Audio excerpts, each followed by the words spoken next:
Hey guys, it's Sarah from Just My Typewriter, and I buy a lot of typewriters, but there's also quite a few typewriters that I decide to pass on for one reason or another. So I decided today we're going to go through the typewriters that I've passed on in the last year. So I like to look for typewriters in a couple different locations. My go-to is usually Facebook Marketplace. I haven't bought a typewriter off of Facebook Marketplace in a long time, and there's a few reasons for that. I found that the prices have gotten a little bit more expensive. Facebook Marketplace has gotten more difficult to navigate. It doesn't show me things in my local area anymore. And overall, I've stopped kind of using that for sourcing typewriters, even though I still sell on Facebook Marketplace. One of the other locations I look for is my local thrift stores. So I go to Goodwill and Salvation Army quite frequently. I haven't had as much consistent luck at those locations. Finding a typewriter there is every once in a while, and sometimes they're really expensive depending on where you go. I also look at flea markets and yard sales. I go to a flea market about once a month in my local area, and sometimes you get really lucky and other times not so much. The last location is antique stores. I do go to antique stores quite frequently as well, and again, the prices there can be kind of expensive. So there's quite a few machines that I've seen in the last couple of months that are just not what I'm looking for as a collector, and I have a couple reasons for what I do buy when I am looking at adding to my collection or making content for the YouTube channel. The first is that I'm not looking to have any repeats. I do break this rule quite frequently, but if I have a machine already in my collection, I don't need a second one. If I do purchase it, I'm usually deciding between the two to decide which one to keep. So it might be a resale machine, which is something I'm willing to invest even less money in because I'm not getting to use it personally. The second requirement is that it has to be under $25. Now this is a me thing. I've set myself a price limit so that I don't go crazy buying typewriters. When I started, there were so many at really cheap prices, and as I've gone on, it's become more difficult to find cheaper typewriters, so having that price limit helps keep me from going too far on a lot of machines, and it also lets me know that when I do pick up a machine, I can still make some sort of profit from it if I'm deciding to keep it and use it for YouTube content, or if I'm deciding to sell it. I typically sell my typewriters at around $50, so with the time that I put into them, the parts I put into them, I about break even on every typewriter when I'm buying it at the $25 mark, but at least I'm not losing money. So those are my requirements typically for buying a machine, and these are some of the typewriters that didn't make the cut. Let's start with Facebook Marketplace. A lot of these posts are from there. I've been scouring Facebook Marketplace because despite them being expensive sometimes, or not always exactly what you want, or mostly electric typewriters, every once in a while you do run into a unicorn on Facebook where you find a $10 perfect typewriter. I've had that happen to me, so I'm kind of trained to continue to look at Facebook Marketplace to see what's in my area and see what pops up. And these are a few examples of typewriters I did pass on Facebook Marketplace despite being in my price range, and that is because of distance.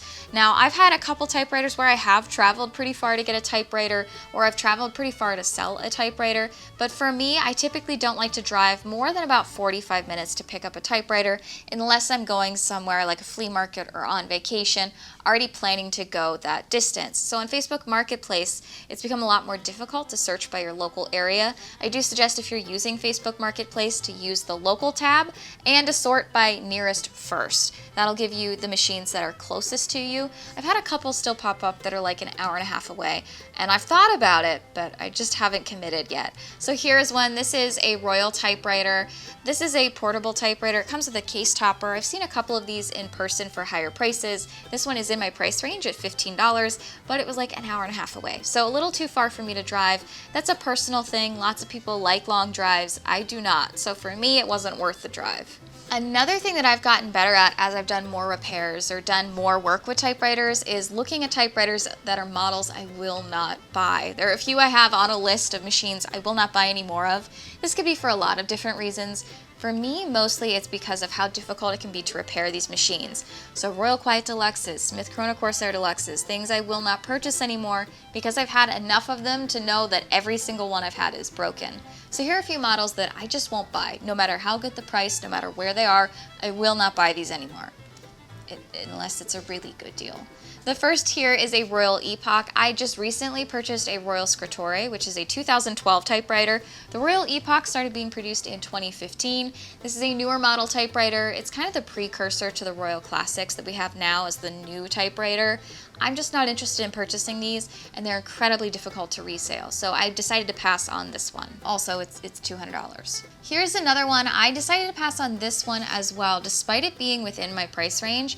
This was a yellow Royal Quiet Deluxe. Now, the Royal Quiet Deluxes are made in the 1950s. They had a very kind of boxy body style to them. One of the most popular models because they made so many of them, and they did come in a variety of colors. The colorful ones are collectible. This one popped up on my local Facebook Marketplace. It was about an hour away, and it was this yellow typewriter, but it was advertising a yard sale in addition to the typewriter.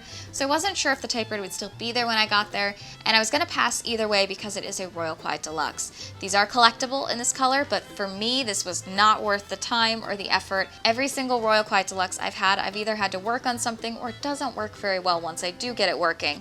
So for me, these are models I will pass on every single time. Here's another one. Here's the Smith Corona Corsair Deluxe. Now, I just fixed one of these. This was the Bling typewriter project. My first ever typewriter was a body style like this. It was the Smith Corona Corsair Deluxe. This one's a Carnegie. It's the same body style, but for me, these are not worth the time that you put into them. They have this really kind of flimsy body to them. They really easily break. They're just a pain in the butt to get apart.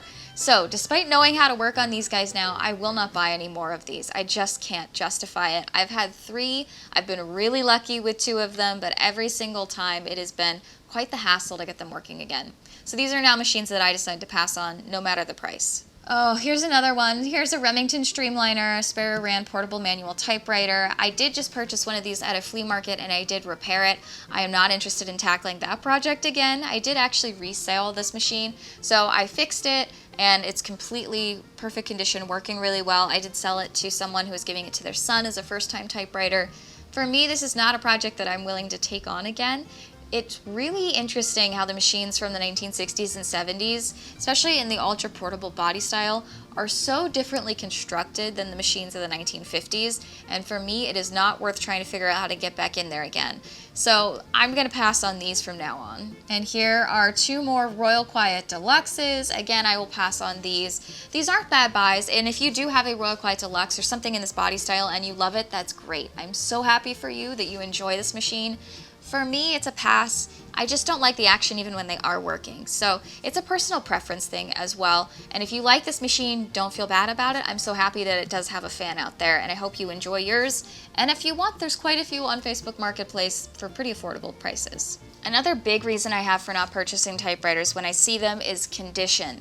Now, you can fix quite a few things on typewriters, especially if you continue to work on them. You'll learn new tricks so you can kind of take on those new repairs. But for me, condition is a big deal because I don't have a full garage or workspace to work on these machines. I am working out of that corner of my apartment on a table. This table, I actually have to tear it apart to film and then put it back when I'm done. But my repairs are typically a little bit smaller, and I'm not looking to take on something that requires a lot of knowledge or tools, time, or space. So for me, I do pass on quite a few typewriters that might be in bad condition. This first one is a toy typewriter. I don't buy toy typewriters anymore unless I'm doing something for a video. I did run into this at a local flea market, and it looks okay, but as you look at the front part of this, you can tell there are cracks in the plastic. Those are really hard to repair. I could fill it with epoxy, but it would never look the same again. And for me, that's just not a repair that is worth the time. So unless you are really looking for a very cheap toy typewriter, this one's probably one I think most people would pass on. It just isn't going to give you exactly what you want, especially as a collector. And if you're looking to give a typewriter to a child, I don't actually recommend toy typewriters. I recommend a really hardy machine from the 1950s. They hold up better, and they're an actual typewriter that gives the kid a little bit more experience. So for me, these are passes in general, but I really passed on this one because of the condition. It is really difficult to find typewriter cases, so I often pass on typewriters that aren't listed with a case. For me, it's a condition issue. If you don't have the complete thing with it, it's really hard to find a replacement. I have made my own typewriter case before, and I will link that video up in the cards and in the description. But for me, if a typewriter is not listed with its case, I'm not really that interested unless it's something very specific. So these 2 models, the Smith Corona Galaxy and then this Remington Model 5, I did pass on because they were missing that case, even though I really love the Smith Corona Galaxy machines. Here's a typewriter that was $20 in the thrift store literally across the street from me, so it'd be very easy to take it home, but I did decide to pass on this Couple reasons here. I've kind of stopped buying electric typewriters. People don't seem to be interested in buying them again when I go for resale, and I'm not always as interested in using them as a collector. I prefer the manual typewriters, but the condition on this was also a little rough. You can see here in the front, the case is popping up across the front. There are Sharpie marks all over the machine itself. So the condition on this one is a little rough, and it's an electric. If you can't test an electric in store, it is really difficult to know if it's going to work. And electrics are a little bit more difficult to work on, in my opinion, than some of the portable manual machines, just because there are some additional parts in there that could go that are harder to replace, like a motor. It's really hard to get drive belt replacements if you're not just using O-rings. So for me, these are passes, and the condition on this is also a little bit questionable. And this was one that I really considered. So this is an Olivetti or Underwood Olivetti portable machine. It does come with the case. This was at another local thrift store that they posted on Facebook Marketplace, but it is missing part of the top cover. Not just the whole top cover, because that would be fine. I could just go without it, and I've had machines like that before. But if you look closely at the picture on this one, it literally has a cutout over one of the ribbon sides in the top cover. I don't know how they did that, and I questioned whether or not it would be worth purchasing. I ultimately decided against buying this machine because of that defect in the case itself. It's not like I'd be able to find a replacement full case for it. You can get replacements from other people, but it then starts to add up. If you're already paying, $20 for a machine, you might end up paying $20, $40 for a replacement part on this plus shipping. So the cost can add up kind of quickly. For me, it doesn't stop the machine from working, but it makes it really difficult for resale later down the line. Or as a collector, you don't have a complete typewriter because it's missing part of its case topper. So this was a pass for me. I did consider it because of how cheap it was, but ultimately I decided against using this machine or buying this machine. There might also be some other issues in there. If they cut off part of the ribbon cover, what else is missing from this typewriter? And my ultimate deterrent from purchasing a typewriter is the price. Now again, price is completely dependent upon the buyer here. I set myself a limit so that I don't go crazy, because it would be very easy to go crazy. But for me, $25 is the price cap. That is a comfortable number for me. I don't feel bad about buying a typewriter if it doesn't go well at that price. And I also know that I can at least resale it for the same value of that machine. When it comes to professionally serviced machines, you will be paying more than that because you're also paying for the time and effort of someone else to go in and service that machine. But there are quite a few typewriters that I find out in the wild that are not serviced, that aren't cleaned, that are just given prices based on what prices are on eBay or on Facebook Marketplace. And that can kind of skew the value of these machines. So I pass on every single machine that's not under $25. And these are a few that I ran into that I would have bought if they were in my price range. This first one I feel really bad about, but this was a Royal, I think it was a Quiet Deluxe. It was in the 1940s Dreyfus style. I've been wanting to try one of these because I really dislike the 50s style of this machine, but I've heard really good things about the Dreyfus model. I decided to pass on this because it was listed at $65 at a church rummage sale. It was a little bit difficult to negotiate here, especially when I'm trying to knock $40 off of the price, so I did ultimately decide to pass on this machine despite really being interested in the model. And this one was really easy to say no to. So this is an Olivetti portable. First of all, it doesn't come with a carrying case. Little easier to come up with a new solution for these ultra portables, but it's still missing something. And it was listed at a ridiculously high price. What was it? Yeah, 30% off of $209. It does have a Turkish keyboard on it, so again, not very useful to me, but as a collector, if someone's looking for that, they might have to pay a more premium price for a machine with a different style keyboard. This was just so far out of the realm of possibility for me. Really interesting to see, but I was afraid to even touch it because of how expensive it was.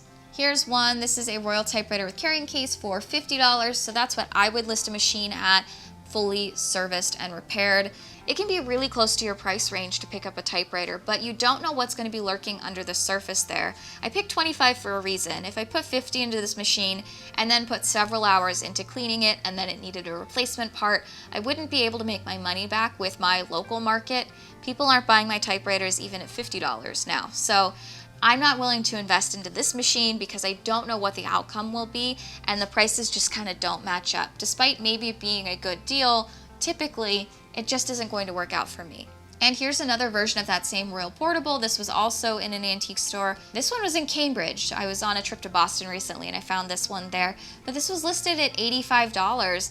I found one of those for $15, but it just was too far for me to buy. So you can find these models at different price points. It's just, what are you willing to exchange for? Are you willing to spend more money to see one in person and already be there? Are you willing to travel a further distance for a better deal?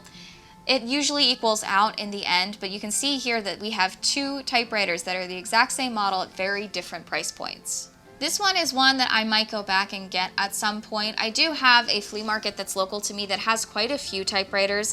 He has done better at selling quite a few of them, but I've usually been able to negotiate him down to $25 on all of his machines. The trick is to go on a rainy day. This was a sunny day. I went back to check in again. He did have this a Royal Aristocrat in the 1940s style. He wanted $40 for it. I countered with $20 because that's literally all the cash I had in my wallet, and we couldn't make a deal there. I might go back. This might still be there when I go back at some other point and see if I can get it negotiated down. And you can find local places that might be more willing to work with you, and it might just depend on which day of the week you go or what the weather's like outside. Those can absolutely impact some of the prices when you go to these more haggling environments. For me, going to flea markets and yard sales when it's cold or when it's raining has yielded me the best deals. They don't want to have to deal with it, they haven't made very many sales, and they don't want to put it back in the truck. So finding locations like that where you might be able to use the weather to your advantage to haggle a little bit has been way more effective for me more recently, trying to buy typewriters at those cheaper prices. And here's one I actually really regret passing on, and I did decide to pass on it because of price. I was in Boston a few weeks ago and I went to an antique mall in Cambridge and I ran into this Carlton typewriter. I've never seen anything like this before. It did have a case topper with it and it was listed around $50. I've never seen this model before. I did Google Lens it in the store and had difficulty determining what type of typewriter it was. It is a rebadged machine of some kind. I did post it online and even there people weren't exactly sure what type of typewriter this was. I did have a few comments and one of them mentioned that it might be based on an Olivetti, or it might be based on an Antares, it might be a Hermes. So even the collector community didn't have consensus. That's the difficult part of posting things after the fact, is that I can't go back and buy it immediately because it's weird looking.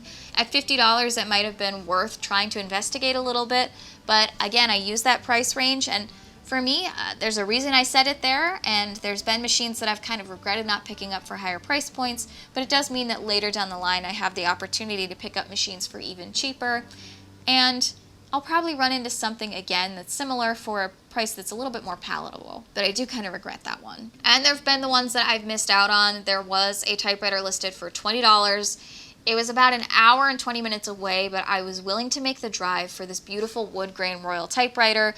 I had set up to go pick it up, and 2 hours before I left, she told me that her son decided to keep it. So I didn't get a chance at this machine, despite having agreed to go buy it, and I completely understand the situation. I do kind of miss out on that one and regret not being able to pick up that one, but there have been some that I've tried for and just haven't made it yet.